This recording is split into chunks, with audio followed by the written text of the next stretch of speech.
I've been training for over 10 years, but for the first 5 of them, I was training completely wrong. Not obviously wrong. I was in the gym 5 to 6 days per week and I never missed a session. And if you watch me training, you probably thought I was doing everything right. But the contrast here between these two photos is 3 years.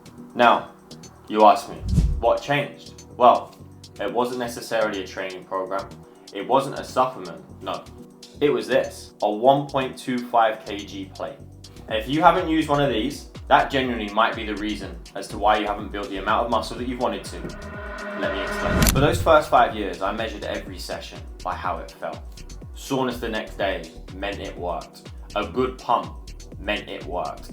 If I was walking out of that gym absolutely wrecked, I had a good session. So that's what I chased. New exercises for a better pump, supersets, drop sets, more volume, more this, more that. I wouldn't follow a program. And if I did, I'd change it every 4 to 5 weeks because I got bored and I wanted more novelty. 5 years, I trained like that. Hardly ever missed a session, yet still nothing really changed. Now, the reason is simple, but nobody had told me this at the time. You can absolutely smash yourself to pieces in the gym, but that doesn't necessarily equal progress. Because muscle doesn't necessarily respond to effort. It responds to demand and it responds to stimulus. So if you take one thing from this channel, it would be that progression is what will build you muscle. Almost nothing else on your list matters until this is handled. So every single time you walk into the gym, you need to give yourself and give your body a reason to adapt and to change.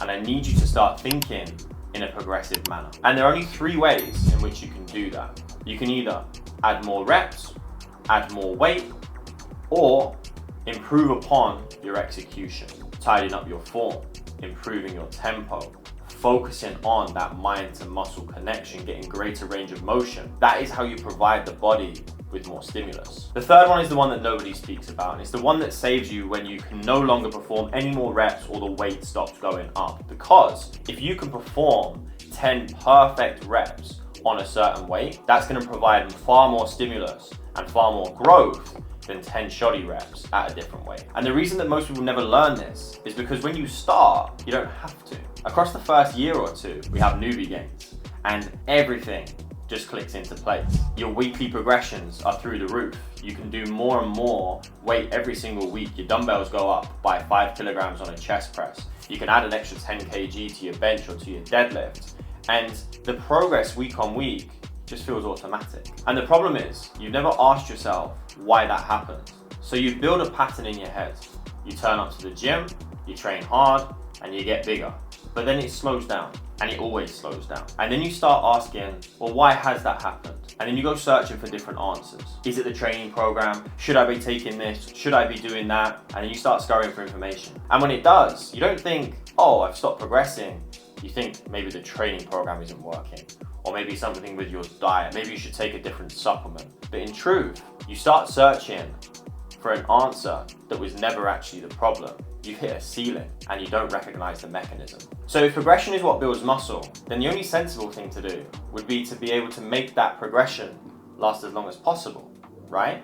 Well, see, this is where most people also go wrong. They start adding as much weight to the bar as they possibly can as quickly as they can. They start jumping from 60 kg to 70, from 70 to 80. Now those jumps feel great in the moment, of course they do, but they cost you long term because your form starts breaking down, then your recovery starts getting that little bit harder. You start picking up little niggles and those niggles turn into bigger injuries, and then all of a sudden you've burnt through years worth of progress in a matter of months. The goal isn't to make the biggest jump you can make.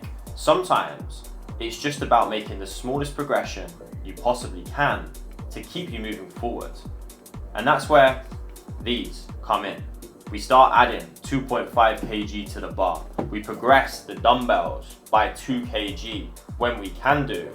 And that's how we keep that progression model lasting long term. And that's why you can't pinpoint a singular session that builds a body. What physique development is and what building muscle is 4 to 500, maybe even thousands of workouts where they've just got slightly harder every single week.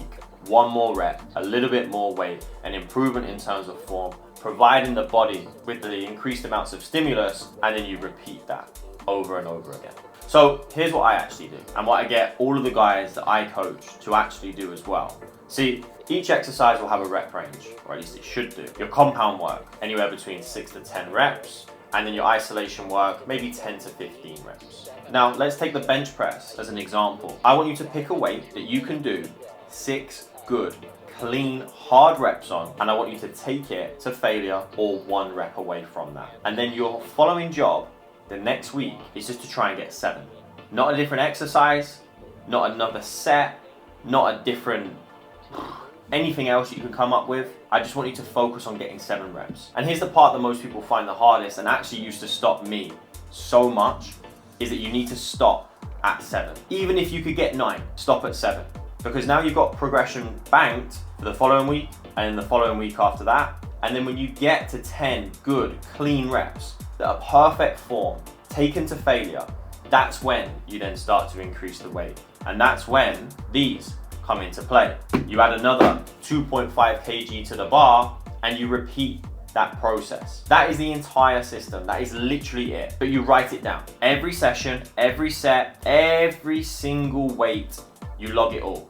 Because that is how you track your progression and how you get better week on week, and how you get stronger week on week, which of course, as we know, is what builds the muscle. So, summing it all up, I spent 5 years in the gym making all of these mistakes so that you don't have to. Chasing soreness, chasing novelty, and just trying to go in and get a good pump. But the problem is, none of this is what the body actually responds to. The thing that builds muscle is asking it to do slightly more than you did last time, aka progression. That is what will move the needle, and then you do that over weeks, months, and years. 2 things I want you to do off the back of this video. I want you to go and find these micro plates in the gym, and I want you to start using them. The second thing, I want you to start tracking your lifts every single week. You can do it in the notes app in your phone, you can get a physical logbook, or you can use a training app. If you don't know your numbers, you're simply not going to be progressing. And if you'd rather not spend years making no progress, spinning your wheels, and you want this guesswork taken away from you, I coach men one-to-one exactly like you. And we've got hundreds of transformations now. So the link for coaching will be in the description. But either way, next session, 1 more rep and focus on that progress. Now, if you enjoyed this video, make sure you drop the video a like. Drop the channel a subscription, because I'm dropping videos like this every single Sunday to help you build a lean and of course a great physique. And away from that, that's the video. I'll catch you in the next one.